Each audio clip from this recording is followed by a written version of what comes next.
এমন লোককে কখনোই ভোট দেবেন না যারা এতিমের মাল, মিসকিনের মাল, বিধবাদের মাল ভক্ষণ করবে অথবা আদায় করে দেবে না।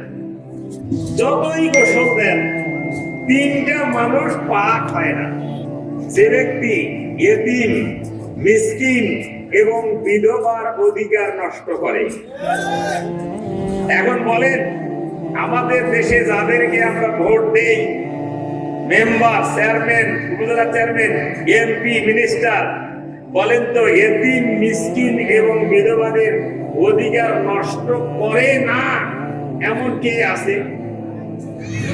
আছে? এতিম, মিসকিন এবং বিধবাদের অধিকার আদায় করে দিতে পারে একমাত্র ইসলাম। কি? কোরআন, কোরআনের আইন পারে এতিম, মিসকিন এবং বিধবাদের অধিকার আদায় করতে। সুতরাং আগামী বাংলাদেশে সেই এতিম, মিসকিন, বিধবাদের অধিকার আদায় করে দেওয়ার জন্য কোরআনের আইন প্রতিষ্ঠার মাধ্যমে আমরা জনপ্রতিনিধিদেরকে পাক করব, নিজেরাও পাক হবো ইনশাআল্লাহ।